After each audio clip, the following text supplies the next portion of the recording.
Hello folks, how you doing? So, we've come to Olympos today. Actually, we came last night, me and the lovely camera woman assistant that I've got, and the place is like a ghost town. It's start of March here and there's nobody about. Luckily we found one pension to stay in, about 4 or 5 other people, but basically we've got Olympos to ourselves. So last night we'd had a few swallows and that, we were a bit too tired, didn't come to the ruins, so we've come this morning. We just come in and I walked into the beach first of all, and we've seen this tree here, and my camera woman, when she sees a tree hanging over a dangerous river, there's no stopping her, so she's ran out, way to the edge there, and it's like a challenge. So now I've got to do it, so I better empty my pockets basically, Ken, with my cigarettes and stuff like that, my wallet, because there's a severe possibility after a night in the bevy that I could fall in here. So, especially the key, we didn't want to lose that. So wish me luck, here we go. If I fall in, it's all her fault. Here we go. Come on, baby.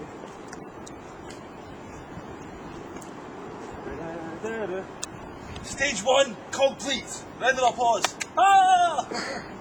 Let's do stage 2. Okay, it's getting a bit tricky now. Yep. So this was as far as the camera woman got. This was her pointer. What? Nob Stewart doesn't let any woman beat him unless it's chess. He's not very good at chess. I think that's about as far as I'm going to risk it. So, Olympos, fucking awesome. Get it up, yeah. Now she's filming me back down because obviously she still thinks I'm going to fall. She's hoping I'm going to fall actually. But never. Well, Nob Stewart. He lives for danger. He takes it in his stride. Famous last words. Here we go. Hi, hi, hi, hi. Not very stable, but he's done it. Get in there. Okay, ladies and gentlemen, I've been challenged by my camera woman. She thinks I'm a big poofter, and I'm too scared to go in the water. Well, really, under normal circumstances, I would be. But seeing as it was a woman that's challenged me, then I'm going to show her that I'm a real man. Right? Shake the body. Take that. Now, are you ready for this? Here we go. Let's go.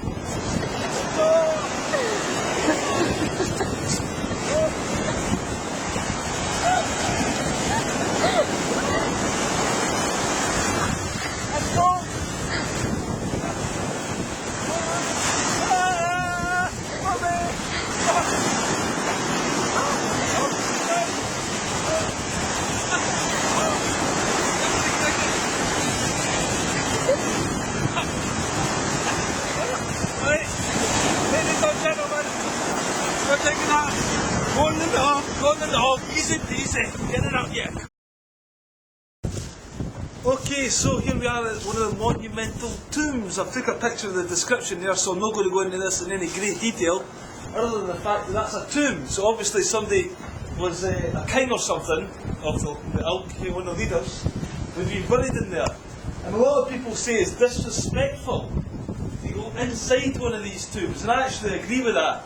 But it's the Nob Stewart website, and you'd be disappointed if I never was disrespectful to the dead. So, here we go. Poor bugger, he used to sleep in here for thousands of years, came and dug him up, and now look at me. I'm disrespecting the king. Get it up, yeah. There we go.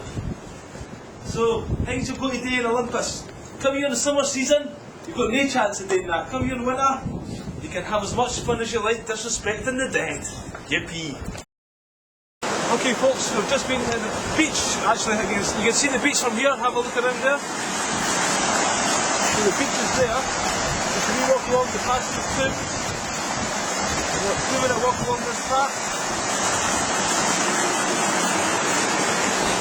And there's a nice wee river here coming down, and we're going to go and take a look now.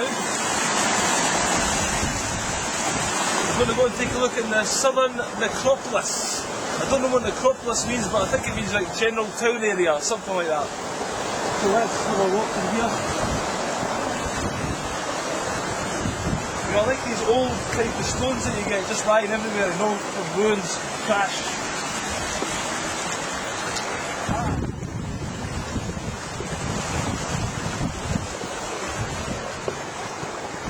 Oh, it's not very good. This is, and even in those days, I had wheelchair ramps, you know.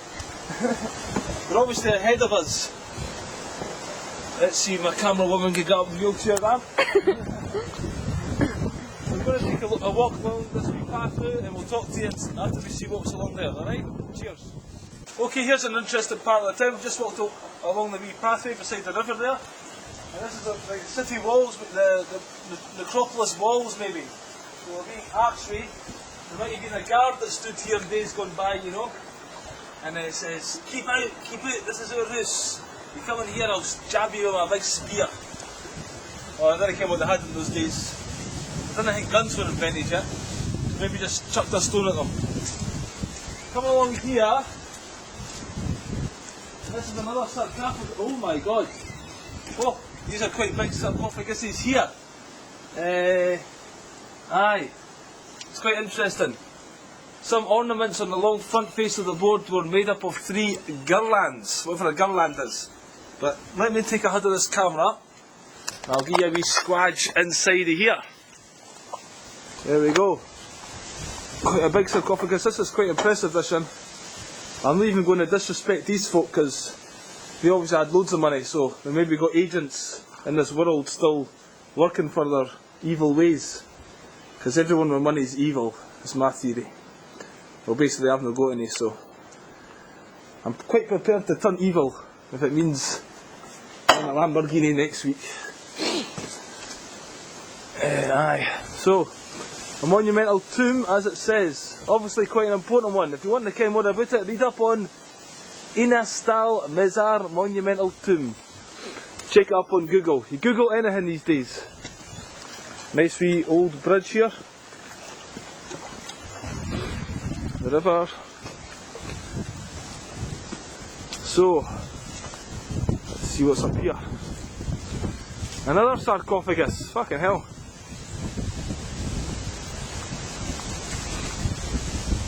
This is a sarcophagus of Antimachos. The lid is Lycia type, a Lycia type lid there. The reliefs are carved on the chest. Ah, you can see that. That's interesting, that. And there is a family tree carved on the corner plaster. The means of the family tree is eternity. So this sarcophagus is dated between the middle and the last quarter of the 2nd century AD. So folks, I'm basically taking you back into history here. It's fascinating, you know. I really do think we didn't care enough about history. I certainly, all I got for history at school was a few kings and queens, like Henry VIII cut off a few of his wife's heads, and the First World War. Apart from that, not a lot else. So I think people should be inspired actually to read up on history, because then you can understand the present. For instance, the Roman Empire, the way that the things were done then is exactly how they're done now. The same elites fucking controlling everybody. But they didn't go into that in any great detail, these historians, because we would realise, fucking hell, the same things are happening, so they kind of gloss over it. So I think we should find these alternative history books where people do their own research and it's no government founded. And then we can take over the world and the revolution can't fully begin. Alright? Let's keep on walking. Cheers. Okay, this is a building with some mosaic from the olden times. You know, kind of in Morocco and places like that, there's lots of mosaics. Well, if you have a look in here, 2nd century AD, roughly, there's some remains there from the mosaic floor. So this would have been somebody's palace or something, somebody's nice house anyway. Human beings have always had a taste, I think, for art, you know, and that's one of the things that I think obviously differentiates us from the rest of the animal kingdom, or the way we can create things, you know, and create beauty around us. And I don't think enough modern buildings are beautiful these days, are they? They're very bland and in the olden days, you go walk around Edinburgh or Czech Republic and you see these, I'm just talking like 150 years ago, these buildings are fantastic and they're built to last. And so in the old days they made an effort as well for beauty, you know. So let's continue walking and see what other beauties await. Come on. So we're here in Olympos again, and we're just at the temple. They reckon this thing here was a temple, basically because it's got a huge door, you know. Temple, the people of wealth and power, they want you to pray to them. In fact, in those days it was the 2nd century AD, so it wasn't so much Christianity. This could have been pagan temple of some description, I don't know. It's got a big door. It was erected, this temple apparently was erected in the honour of Marcus Aurelius, some Emperor Marcus Aurelius. And see that bit at the top of the door there? That's a typical Lycian design, apparently. So it's a big temple, and if you just have a wee look around here, you can't see it so well. There's a church there, and a temple there. What's the difference between a church and a temple? I don't know, a church. Maybe that's the ball bags hung about there and the cool folk. If I had the choice between a church and a temple, I think I would go to the temple to worship some real god, you know, instead of a church to pray to an imaginary fucking god. So let's go and have a look inside the temple. Come on.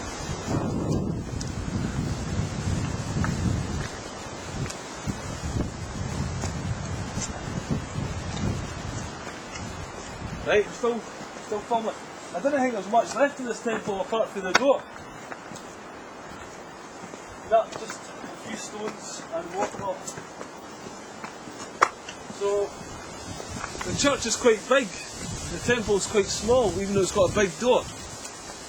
Or maybe this is where it took place. Maybe for temples you just need a small area, and you just do some kind of voodoo dance, you can, and pray to your god. And then you become enlightened. That's what it's all about. That's a nice view. Take a look at that view outside the doors of the temple with the mountain behind.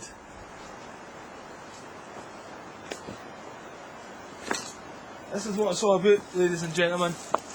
Coming to these type of places and just, you can walk it through the past in your own mind.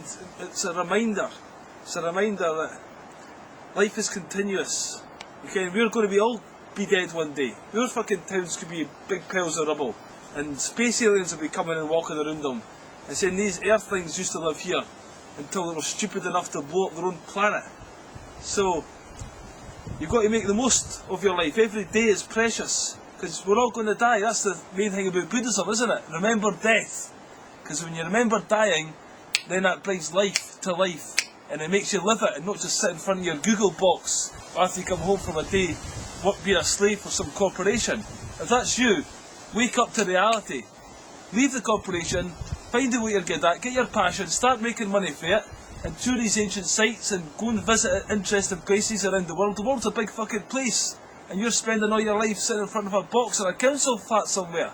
No, come on, wake up, let's join the revolution. Get it up, you. Okay, I showed you the temple. This is the church now. I'm guessing it's the church. It's got a cross still there, you see? See the cross? And it's got a wee kind of pulpit area here. This is where all your priests and that might have stood and delivered their sermon.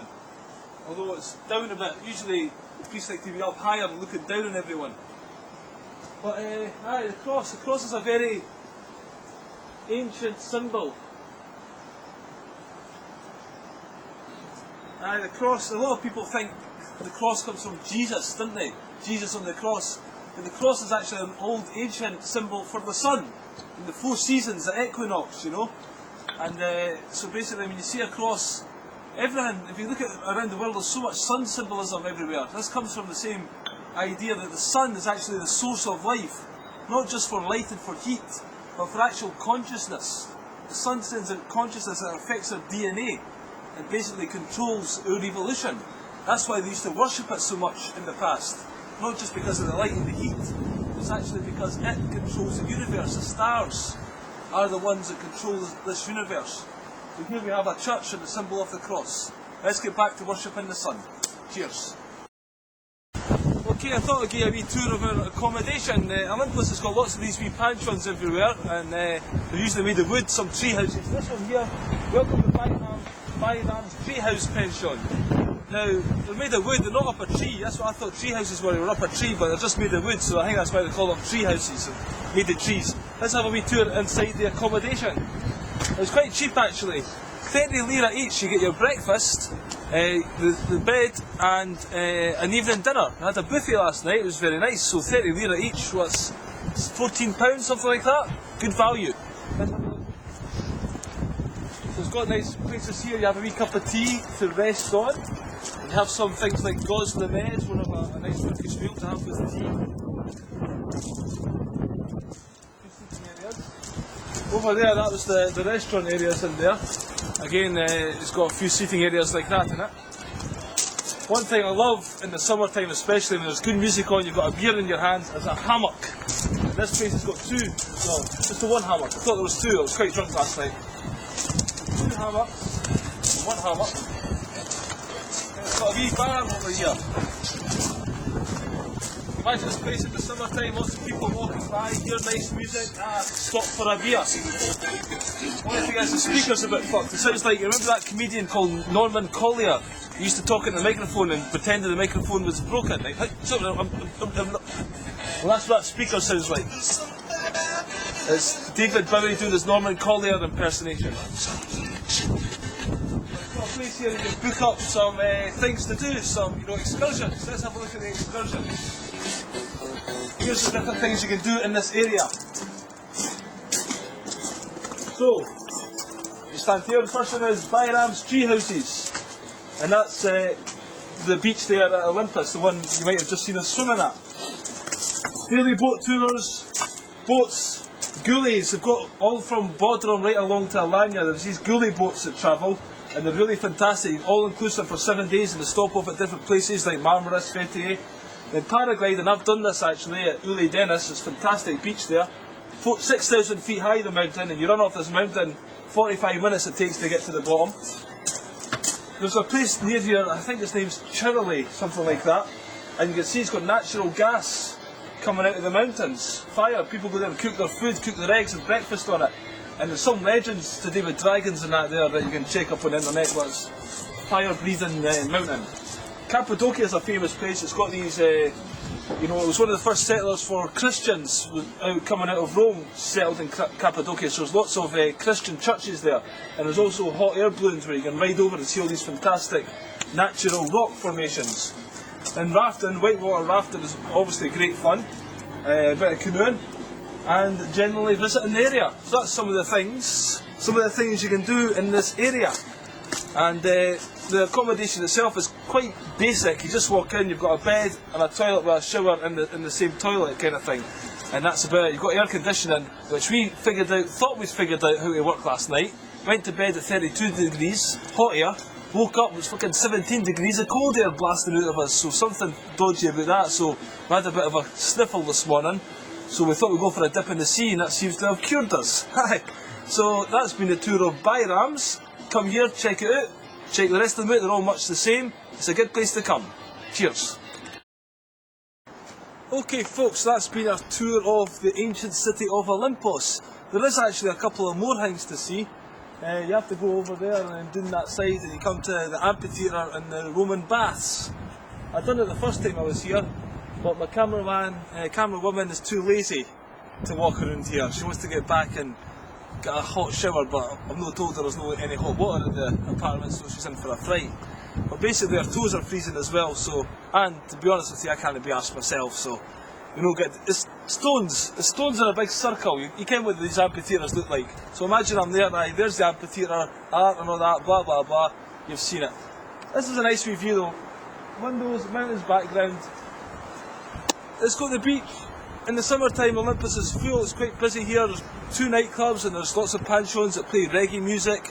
In the past, it used to be a hippie place. About 10 years ago, lots of hippies and backpackers came here. But since the internet and people find out about this place more easily now, it's kind of, a lot of people who used to like it don't like it anymore. I think it's becoming too commercial and that. But at this time of the year, when you've got the tune to yourself, it's certainly an experience I would recommend to anybody. So come to Olympos and check it out.